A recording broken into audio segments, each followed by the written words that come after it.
Today's AI is the economy. Investors are really banking on incredible growth. एक तरफ हमें दिखाया जा रहा है कि AI is the next big thing. Microsoft, Meta, Alphabet, they are just committing billions and billions of dollars to capital expenditure. 80% of US businesses use AI. This is a structural shift. An estimate from Morgan Stanley predicts that companies will spend $3 trillion on AI data centers. और दूसरी तरफ AI is a bubble. Multi-billion dollar circular deals. NVIDIA will invest as much as $100 billion in OpenAI. All its potential remains largely unproven for profitability. The biggest bubble ever. This money is kind of spinning around the same companies, and that's why people are worried. Are we in an AI bubble? And if we are, then well, how big is this bubble and how bad would it be if and when it does burst? तो आखिर सच क्या है?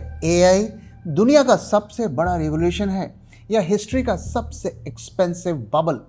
आपने कई सारे AI companies के नाम सुने होंगे। NVIDIA, OpenAI, Google, Microsoft, Meta, Anthropic, Broadcom, TSMC, Samsung। लेकिन क्या ये सब सेम टाइप की कंपनीज हैं? क्या सब सेम काम करती हैं? क्या सब में इन्वेस्ट करना सेफ है? कहीं इनमें से कोई कंपनी में बड़ा बबल तो बनता हुआ नहीं दिख रहा है?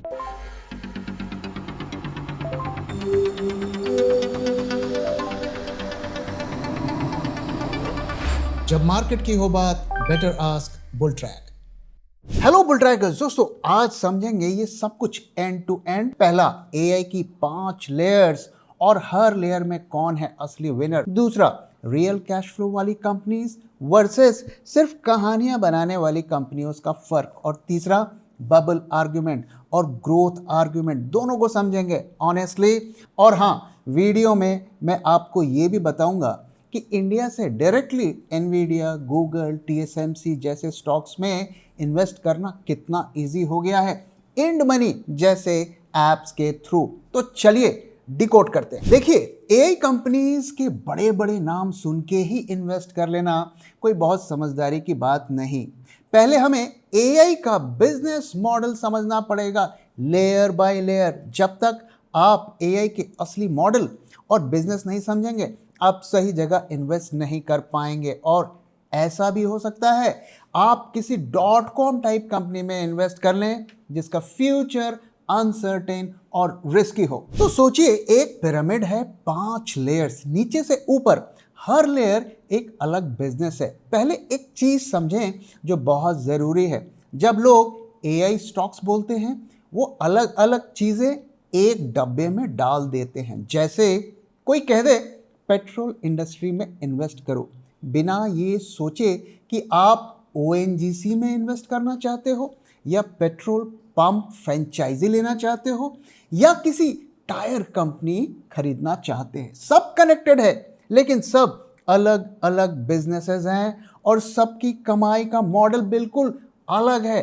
AI में भी एग्जैक्टली यही है। मैं आपको 5 अलग बिजनेस बताता हूं जो AI के अंदर आते हैं, और फिर आप अगर इसे समझ लेंगे तो आप एक सही इन्वेस्टिंग डिसीजन ले पाएंगे। तो बिजनेस नंबर 1 है इलेक्ट्रिसिटी, यानी बिजली वाले। ChatGPT के एक सेशन में जितना काम होता है उसके पीछे हज़ारों सर्वर्स चालू होते हैं। हर सर्वर को इलेक्ट्रिसिटी चाहिए 24 hours 7 days. Amazon, Google, Meta, Microsoft और ऑरेकल मिलके इस साल सिर्फ AI के लिए 60 लाख करोड़ रुपीस के बराबर खर्च कर रहे हैं नए डेटा सेंटर्स बनाने में। ये ऑयल इंडस्ट्री के पीक से भी ज़्यादा है, ये .com के टाइम की टेलीकॉम स्पेंडिंग से भी ज़्यादा है। और ये बिजली तो चाहिए ही चाहिए, चाहे कोई भी AI जीते कोई भी हारे।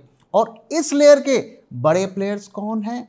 Next era energy, constellation energy और इंडिया में इनडायरेक्टली पावर इंफ्रास्ट्रक्चर की कंपनीज। बिजनेस नंबर 2, चिप्स बनाने वाली कंपनीज, द पिकैक्स सेलर्स। यहां असली पैसा बन रहा है। अभी AI में ये काम करता है NVIDIA। NVIDIA एक कंपनी है जो AI के लिए एक खास तरीके का प्रोसेसर बनाती है। वो प्रोसेसर AI के असली इंजन है। बिना उस प्रोसेसर के ना ChatGPT चलेगा और ना गूगल का AI। और अभी इसका शॉर्टेज है, इतना ज़्यादा शॉर्टेज है कि पुराने मॉडल्स इतने डिमांड में है कि उनके किराए की कीमत नवंबर से अब तक 30% बढ़ गई है, सिर्फ इसलिए कि नई सप्लाई नहीं आ रही है। दूसरा की प्लेयर है TSMC, ताइवान की कंपनी। यही प्रोसेसर्स को एक्चुअली मैन्युफैक्चर करती है। एनवीडिया डिज़ाइन करती है, TSMC मैन्युफैक्चर करती है। एक नई फैक्ट्री बनाने में 2 से 3 साल का टाइम लगता है। इसके अलावा और भी बहुत सारे प्लेयर्स इस लेयर में काम करते हैं, जैसे SK हाइनिक्स, सैमसंग, माइक्रॉन। ये 3 कंपनी एक खास तरीके की मेमोरी बनाती हैं जो कि AI के लिए ज़रूरी है। इनकी पूरी 2026 की प्रोडक्शन ऑलरेडी सोल्ड आउट है। बिजनेस नंबर 3, वेयरहाउस वाले, द इंफ्रास्ट्रक्चर बिल्डर्स, यानी डेटा सेंटर्स और cloud. Amazon, Google, Microsoft, oracle, ये लोग AI के लिए वेयरहाउसेस बना रहे हैं। बड़े बड़े डेटा सेंटर्स जहां AI का काम होता है, प्रोसेसिंग होती है। ये लोग फिर उस जगह को किराए पे देते हैं, ChatGPT बनाने वालों को, क्लॉड बनाने वालों को, और छोटी बड़ी और कंपनीज को भी ये रेंट पे देते हैं। यहाँ पे रियल बिजनेस है, रियल रेवेन्यू है। Business number 4, AI models. OpenAI ChatGPT बनाता है, एंथ्रोपिक क्लॉड बनाता है, गूगल जेमिनी बनाता है, चाइना में DeepSeek उनका अपना मॉडल है। ये लोग एक्चुअल AI प्रोडक्ट बनाते हैं, लेकिन यहाँ 2 बड़ी प्रॉब्लम्स है। पहला, OpenAI और एंथ्रोपिक अभी स्टॉक मार्केट में लिस्टेड नहीं है। आप डायरेक्टली इस वक्त उनमें इन्वेस्ट नहीं कर सकते। दूसरी प्रॉब्लम है, एक चाइनीज कंपनी ने रिसेंटली एक AI मॉडल जो अमेरिकन इक्विवेलेंट के बराबर काम करता है, लेकिन सिर्फ 1/4 कीमत में उसे बना दिया। मतलब ये बिजनेस कमोडिटी बन रहा है। आज जो प्रीमियम प्रोडक्ट है, कल वो काफी सस्ता हो सकता है। बिजनेस नंबर 5, एप्लीकेशन, जहां रियल वर्ल्ड मीट्स AI। यहां AI एक्चुअली लोग यूज करते हैं। माइक्रोसॉफ्ट ने AI अपने ऑफिस सॉफ्टवेयर में डाल दिया है, एडोबे ने अपने फोटो एडिटिंग में डाला है, सेल्सफोर्स ने अपने सेल्स टूल में, और चाइना में अलीबाबा जैसे कंपनीज अपने एप्स में AI को इंटीग्रेट कर रहे हैं, नए फीचर्स उनमें डाल रहे हैं। तो अभी समझा आपने, AI एक बिजनेस नहीं, 5 अलग अलग बिजनेसेस होते हैं। पर असली सवाल अभी बाकी है। लेकिन पहले एक इंपॉर्टेंट प्रैक्टिकल चीज। अभी तक हमने एनवीडिया, TSMC, ब्रॉडकॉम, माइक्रोसॉफ्ट, ये सब नाम ले चुके हैं, और मैं जानता हूं आपके मन में एक सवाल जरूर आ रहा होगा, भाई ये सब तो US में लिस्टेड हैं, मैं इंडिया से कैसे खरीदूं, कैसे इनमें इन्वेस्ट करूं? तो इसका सीधा जवाब है IND मनी। IND मनी एक प्लेटफॉर्म है जो आपको इंडिया से US स्टॉक्स में डायरेक्टली इन्वेस्ट करने देता है, US अकाउंट ओपन करके, रूपी इन्वेस्ट करके, LRS राउट से, जो कंप्लीटली लीगल और RBI अप्रूव्ड है, एंड IND मनी IFSCA से रेगुलेटेड है इन गिफ्ट सिटी, गुजरात। ऑल्सो ये चीपेस्ट राउट है US में इन्वेस्ट करने के लिए फॉर मोस्ट इन्वेस्टर्स। इसको यूज करके एनवीडिया जैसे शेयर्स जिसका प्राइस $200 से ऊपर है, उसमें भी आप 100 रुपीज से इन्वेस्ट कर सकते हैं, यानी फ्रैक्शनल बाइंग भी कर सकते हैं। एंड जैसे पूरा शेयर ग्रो होगा, आपका पार्ट भी उसी रेट से ग्रो होगा। सिर्फ 500 रुपीज से US स्टॉक्स में सिप्स कर सकते हैं एंड डिसिप्लिन्ड वे में इन्वेस्टिंग कर सकते हैं। टैक्स कंप्लायंस का हेडेक लेने की ज़रूरत नहीं। IND money automatically schedule FA, form 67, capital gain statement सब जनरेट करता है। डाउनलोड करिए और अपने CA को दे दीजिए। और सबसे इंटरेस्टिंग फीचर, रिटर्न्स कैलकुलेटर। ये आपको स्टॉक रिटर्न और डॉलर इम्पैक्ट अलग अलग दिखाता है। प्लस सिर्फ US स्टॉक्स नहीं, ETFs के through global markets like south Korea, Taiwan etcetera भी एक्सेसिबल हैं।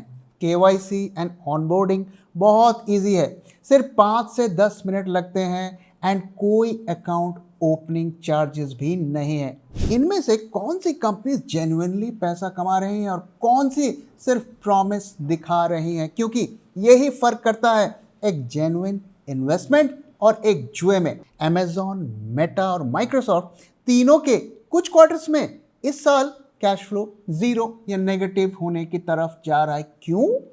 क्योंकि ये लोग इस साल इतना बड़ा खर्चा कर रहे हैं, नए सेंटर्स बनाने में कि हाथ में कैश आने से पहले ही वो खर्च हो जा रहा है। ये कंपनीज ने ऊपर से 20 लाख करोड़ रुपीस का लोन भी ले रखा है सिर्फ इस साल इन सब एक्सपेंशन को फंड करने के लिए, और इसके ऊपर कुछ ऐसी कमिटमेंट्स भी हैं जो इनके बैलेंस शीट पे इस वक्त नहीं दिख रही हैं। तो क्वेश्चन ये है कि रिटर्न ऑन इन्वेस्टमेंट कब आएगा? रियल वर्ल्ड में कंपनीज एआई से पैसे कब बनाएंगी और कब उनको यूज करेंगी? अभी ये सवाल अनआंसर्ड हैं। इसके अलावा एआई का नाम लगाने वाली कंपनीज, हजारों कंपनीज हैं जो बस अपने पुराने प्रोडक्ट्स पे एआई पावर्ड लिख देती हैं और उनका वैल्यूएशंस बढ़ाने की कोशिश रहती है, इन्वेस्टर्स को धोखा देने की कोशिश रहती है। एक सिंपल रूल मैं आपको देता हूं जो आप हमेशा यूज कर सकते हैं। अगर कंपनी के पास आज की डेट में रियल कस्टमर्स हैं, वो बिल काट रहे हैं, पेमेंट कर रहे हैं और कैश आ रहा है, तो ये एक रियल बिजनेस की निशानी होती है। अब वो बड़ा सवाल, क्या ये पूरा एआई थीम एक बबल है .com के जैसा? दोनों तरफ स्ट्रॉन्ग आर्गुमेंट्स है, मैं आपको दोनों ऑनेस्टली बताऊंगा और फिर अपना व्यू भी आपके साथ शेयर करूंगा। तो बबल वालों का आर्गुमेंट क्या है? पहला आर्गुमेंट है खर्चा बहुत ज़्यादा है, वापसी का हिसाब नहीं। दुनिया की 5 सबसे बड़ी टेक कंपनीज इस साल एआई के लिए 60 लाख करोड़ रुपीस खर्च कर रही हैं, जो ऑयल इंडस्ट्री के पीक से भी ज़्यादा है। तो अगर अगले 2 साल में एआई रियल कंपनीज को रियल सेविंग्स नहीं दिखा पाए तो एआई इन्वेस्टमेंट पर इफेक्ट पड़ेगा और जो लोग इन्हें मशीन बेच रहे हैं उन्हें सीधा असर पड़ेगा। तो एक चेन रिएक्शन हमें देखने को मिलेगा, पूरी एआई इंडस्ट्री इससे इंपैक्टेड होगी। अब बबल केस का दूसरे आर्गुमेंट की बात करते हैं। Revenue is circular. वेयरहाउस वाले जैसे अमेजॉन, गूगल एआई प्रोडक्ट्स वालों को जगह बेच रहे हैं। एआई प्रोडक्ट्स वाले जैसे ओपन एआई वो अपना पैसा जला रहे हैं, यानी कैपेक्स कर रहे हैं, और वो कमाई वापस वेयरहाउस वालों को भी जाती है, यानी सर्कुलर इन्वेस्टमेंट हो रहा है। एक ऐसा साइकिल जहां पैसा घूम रहा है एक कंपनी से दूसरी कंपनी में, बाहर से नहीं आ रहा। Argument number 3, AI cost is going down. China की एक कंपनी ने रिसेंटली एक एआई मॉडल बनाया जो उतना ही काम करता है जितना अमेरिकन ऑल्टरनेटिव्स, लेकिन 1/4 कीमत पे। अगर हर साल एआई मॉडल सस्ता और बेहतर होते गए तो जो इतना बड़ा कैपेक्स हो रहा है इंफ्रास्ट्रक्चर पे, वो जरूरत ही नहीं रहेगी। आर्गुमेंट नंबर 4, जमीन और बिजली की प्रैक्टिकल प्रॉब्लम। सिर्फ अमेरिका में 12 लाख करोड़ रुपीस के एआई सेंटर प्रोजेक्ट्स अभी रुके हुए हैं। लोगों की आपत्ति, कोर्ट केसेस और बिजली ग्रिड की कैपेबिलिटी की वजह से, और इसीलिए वो इंडिया की तरफ देख रहे हैं। अब आइए दूसरे साइड के आर्गुमेंट की बात करते हैं कि AI is a real growth story and it is not a bubble. तो उसका पहला आर्गुमेंट है कि ये .com टाइप स्टोरी नहीं है। 2000 में बबल वालों के पास रियल बिजनेस नहीं था। आज अमेजॉन का क्लाउड बिजनेस 8 लाख करोड़ रुपए साल का रेवेन्यू कमा रहा है। गूगल का 3 लाख करोड़ का रेवेन्यू एनुअल आ रहा है। ये रियल है, ये काफी ऑलरेडी प्रॉफिटेबल है, ये एआई में इन्वेस्ट कर रहे हैं फ्यूचर ग्रोथ के लिए। ग्रोथ स्टोरी का आर्गुमेंट नंबर 2, एआई का अगला वर्जन बहुत बड़ा है। पहली जनरेशन का एआई एक चैट बॉक्स था, आप सवाल पूछो जवाब मिलेगा। अगला वर्जन एआई एजेंट्स, मतलब एआई खुद काम करता है। मुझे इस कंपनी का रिपोर्ट बनाना है, एआई खुद डेटा उठाएगा, एनालाइज करेगा, फॉर्मेट करेगा और भेज देगा। इसके लिए और ज़्यादा कंप्यूटेशन चाहिए। मॉर्गन स्टैनली एस्टिमेट करता है एजेंट बेस्ड एआई में एक एआई के लिए 12 गुना ज़्यादा प्रोसेसर चाहिए compare to traditional chatbot AI. Argument number 3, real results आ रहे हैं दुनिया में। माइक्रोसॉफ्ट के ऑफिस टूल्स में एआई आने से एक्चुअल कंपनीज में काम फास्ट हो रहा है। बुल केस का आर्गुमेंट नंबर 4, मशीन और चिप्स बेचने वालों की कमाई अभी भी रियल है। एनवीडिया, टीएसएमसी और मेमोरी बनाने वाली कंपनीज, ये सब मिला के S&P 500 के टोटल एक्सपेक्टेड प्रॉफिट ग्रोथ का 1/4 हिस्सा है अकेले इस साल। तो बुल ट्रैक का ऑनेस्ट एंड न्यूट्रल व्यू क्या है? दोनों साइड्स में ट्रूथ है। मैं सीधा बोलता हूं, बबल है सिर्फ उन कंपनीज के लिए जो पैसा जला रहे हैं और जिनका ROI अनप्रूवन है। Amazon, Google, Microsoft, इनकी वैल्यूएशंस AI के फ्यूचर रेवेन्यू पे बेस्ड हैं जो अभी गारंटीड नहीं है। और जिन कंपनीज में बबल नहीं है वो है मशीन और चिप्स बेचने वाली कंपनी जैसे NVIDIA, TSMC और मेमोरी कंपनीज। इनके पास आज की डेट में real order flow, real shortage है और रियल कैश फ्लो इनके बैलेंस शीट पर दिखेगा। कोई भी एंट्री करने से पहले हमें वैल्यूएशंस को देखना है, बिजनेस मॉडल को देखना है, फिर सोचना है अब इसमें इन्वेस्ट करने की स्ट्रेटजी क्या होनी चाहिए। पहला, look at the free cash flow, ये पॉजिटिव होना चाहिए। इसके अलावा ऑर्डर बुक स्ट्रांग होनी चाहिए। अगर AI रियल स्टोरी है तो ये 10 साल की स्टोरी है। लॉन्ग टर्म आउटलुक रखिए, बाय ऑन डिप करिए, बाय ऑन करेक्शन करिए और बुल ट्रैक से अपडेट लेते रहिए। तो दोस्तों इसी के साथ इस वीडियो को मैं यहाँ पे ख़त्म कर रहा हूँ। वीडियो कैसा लगा जरूर बताइएगा और AI के बारे में आप क्या सोचते हैं, क्या ये बबल है या अपॉर्चुनिटी है, ज़रूर अपना फीडबैक शेयर करिएगा। Thank you very much for watching and thank you for your time.